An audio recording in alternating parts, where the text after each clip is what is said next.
आज 7 मई है, दिन गुरुवार। आइए जानते हैं उत्तर प्रदेश के 30 फटाफट बड़ी खबरों को। और इस न्यूज़ को आप किस जगह से देख रहे हैं, हमें कमेंट बॉक्स में ज़रूर बताएं। पश्चिम बंगाल चुनाव के नतीजों के बाद सपा ने चुनावी रणनीति बनाने वाली कंपनी आईपैक के साथ कॉन्ट्रैक्ट तोड़ा। सपा अध्यक्ष ने प्रेस कॉन्फ्रेंस में कहा, हम काम नहीं कर पा रहे क्योंकि हम पे फंड्स नहीं है इतने। जो सूचना विभाग का जो बजट है, अगर वो हमारी सरकार बनवा देंगे, और हम जानते हैं सरकार बनने जा रही है, तो 90% बजट उनका। आईपैक ही बंगाल में ममता बनर्जी की तृणमूल कांग्रेस का चुनाव कैंपेन देख रही थी। हरियाणा सड़क हादसे में जान गंवाने वाले जालौन के चार पुलिसकर्मियों को पुलिस लाइन में अंतिम सलामी दी गई। सिपाही प्रदीप की पत्नी मयूरी वर्मा पार्थिव शरीर से लिपट कर रोते हुए बेहोश हुई।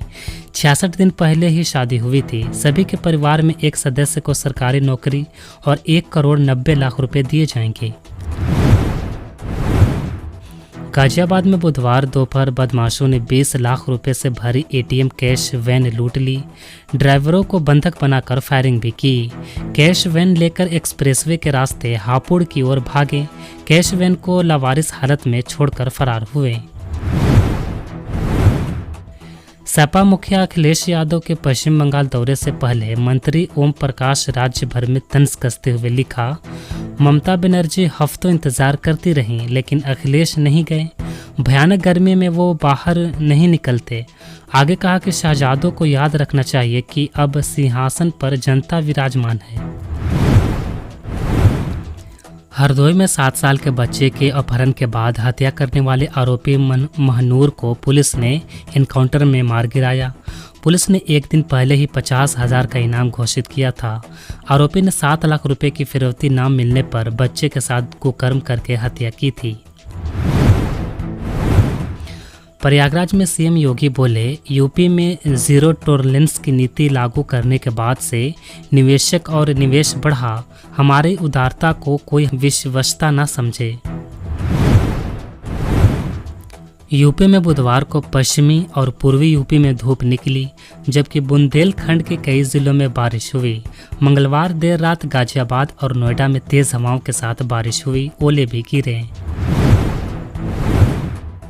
नोएडा में पड़ोस में रहने वाले 2 सगे भाइयों ने एलएलबी छात्र की घर में घुसकर गोली मारकर हत्या की।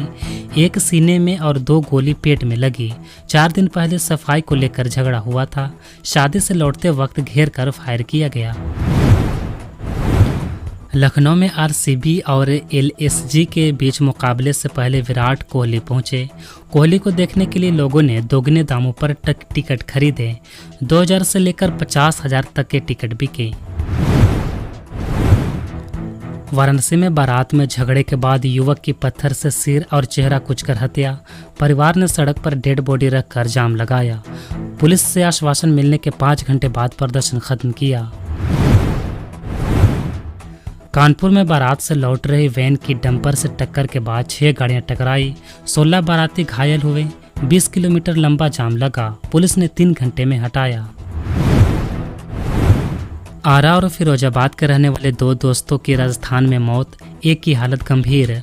ट्रक ने रौंदा था। शवों के हाथ पैर भी कटे। कानपुर कलेक्ट्रेट में जनसुनवाई के दौरान डीएम से 2 बच्चियों ने पारिवारिक विवाद में गुल्लक तोड़ने की शिकायत की। डीएम ने बच्चियों को नए गुल्लक देकर 500 रुपये भी दिए। 7 मई को लखनऊ के इकाना स्टेडियम में आरसीबी और एलएसजी के बीच आईपीएल मैच खेला जाएगा। इस सीजन में दोनों टीमों के बीच ये दूसरा मुकाबला है। उत्तर प्रदेश के प्राइमरी स्कूल पीएम सूर्य घर योजना से रोशन किए जाएंगे। इससे स्मार्ट क्लासों को पंख लग सकेंगे। इससे गर्मियों में पंखे भी चलेंगे एवं एलईडी रोशनी से क्लासरूम भी जगमगाएगा। बेसिक शिक्षा विभाग द्वारा इस संबंध में किए गए अनुरोध पर राज्य सरकार इसके लिए केंद्र सरकार को पत्र भेजने जा रही है। उत्तर प्रदेश में योगी मंत्रिमंडल के विस्तार की तैयारियां अंतिम चरण में हैं। 7 मई के बाद कभी भी शपथ ग्रहण समारोह हो सकता है। कुछ नाम सबसे आगे चल रहे हैं। इनके जरिए क्षेत्रीय और सामाजिक समीकरणों पीडीए की काट को साधने पर जोर रहेगा। समाजवादी पार्टी के नेता अखिलेश यादव पश्चिम बंगाल चुनाव के बाद ममता बनर्जी से मिलने जा रहे हैं। उससे पहले उन्होंने एक प्रेस कॉन्फ्रेंस में कहा कि चुनाव में गड़बड़ी हुई है और भाजपा पर आरोप लगाया कि उसने चुनाव प्रक्रिया को प्रभावित किया। उन्होंने बताया कि जैसा अनुभव ममता बनर्जी को हुआ वैसा ही समाजवादी पार्टी को 2022 में कन्नौज की एक सीट पर हुआ था। इसी वजह से उन्होंने 2022 के उत्तर प्रदेश चुनाव के नतीजों पर भी सवाल उठाए। जनगणना 2027 की तैयारियों को अब पूरा कर लिया गया है।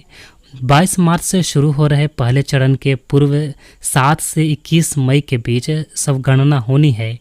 जनगणना के लिए प्रगणक तो अपने स्तर पर काम करेंगे ही, लेकिन इस बार जनगणना में आम नागरिकों की भी बड़ी जिम्मेदारी होगी।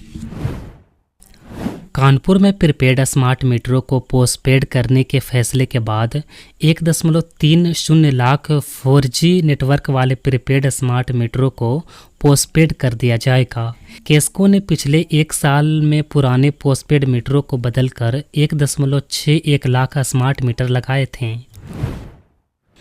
बुलंदशहर में हाईवे पर युवाओं की खतरनाक स्टंटबाजी का मामला सामने आया है।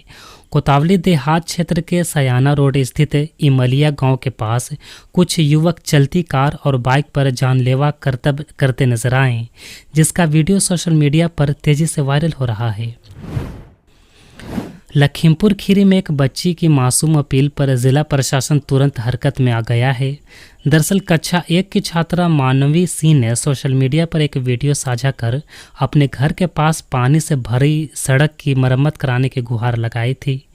वीडियो देखकर डीएम अंजनी कुमारी सिंह छात्रा मानवी से मिलने उसके घर पहुंच गए और सड़क बनवाने का आश्वासन दिया।